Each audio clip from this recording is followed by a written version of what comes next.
This is an important topic because the understanding of the energy and how it's conducted through the mind, through the body, is important to understanding how that translates into the presentation of the reality that you have created. Although I have discussed the topic of fear from many different viewpoints in the past, we will narrow the scope of the conversation for the purpose of this session from the viewpoint of facing fear. For indeed, this is the first stop in being able to manage appropriately the thoughts and resulting energies that are a consequence of your experiences here. And so most often the step, as it were, of facing your fear or fears is a very critical component in the management, in the effective management of that energy that your thoughts are producing. And so we'll talk about now the importance of facing your fears. And what is that? I have said in the past that if one is not willing to face their fears, then the fear itself will grow in its size and continue to enlarge in its proportions. The emotion of fear and hate also is an energy that resonates from fear. Worry, doubt, anxiety, depression, these are all energies that are harmonious and reflect the fearful nature of your beliefs. And so the first critical step is to understand that through your desires, beliefs that are occurring in your reality, your subconscious, your inner being, your soul, then has an opportunity to address it. Commonly, however, what occurs is the emotion itself of fear, hate, worry, doubt, insecurity is so unpleasant to experience that most repress the emotion by any means necessary. And they will do that in various different functions. They will overlay the emotion and pivot away from it without proper examination with positive thoughts. Do not misunderstand my position on positive thoughts, for they are very beneficial and useful to you in your creating, in the creative expression of the reality that you wish to create. Howsoever, used in this fashion to repress the fear that has arisen will only create a duality where the positive thoughts are being focused upon, but the fear itself that was repressed is continuing to grow. And so what have we learned already about anything that expands within your limiting beliefs, within your energies, within your reality?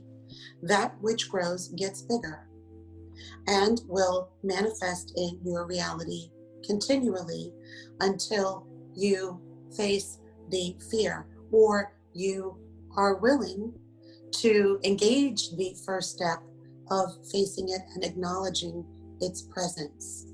For that is indeed the first step to any level of examination, is the acknowledgement of a thought, of a belief, whether in your terms you call it a good or bad one. And so we begin with the first step. I am afraid. And from that, the subconscious has an opportunity then to begin the process of assistance to you, although it is you. So the first step then becomes very important, not to shy away from the way it makes you feel when you are experiencing thoughts that produce fear in you. And so now you have faced it and you have acknowledged that you are afraid of it. And this importance of this very first step cannot be overstressed. The other ways that people repress the identification of fear itself within their experience is to talk it away from them in some way that masks it for what it really is, which is the reflection of your limiting beliefs. It is one of your fears. And they will talk it away by saying things like not focusing greatly on the origin, but an examination process that will at least give you the psychological understanding of the person or persons that gave you those limiting beliefs. From that point, the subconscious then has an opportunity to give guidance and clarity on how to appropriately and effectively think now about those fears. So this is a conscious evolution of thought, a changing of thoughts about your fears, which of course are housed in the frameworks of your limiting beliefs. And these are the steps that your subconscious wants to walk through with you, but cannot without the initial acknowledgement that it is there, that you are feeling it, that it is not a preferred emotion for you to experience, but you understand that the facing of it and the acknowledgement of it then opens the door for your subconscious to begin the assistive process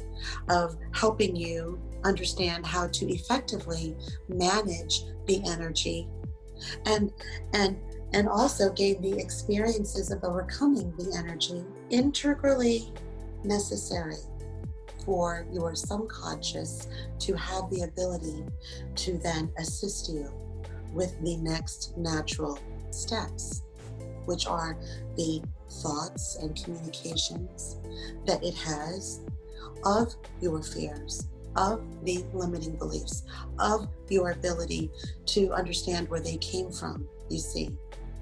And that is what happens when you acknowledge consciously in a communication, is what I have always recommended. Communicate.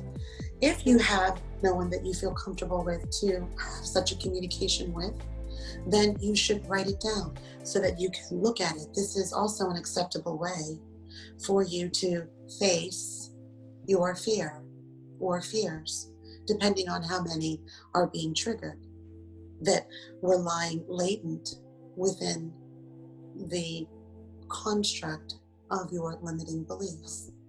Your subconscious then has an opportunity to address the fears that you now must deal with in its proper context, not focusing greatly on the origin, but an examination process that will at least give you the psychological understanding of the person or persons that gave you those limiting beliefs.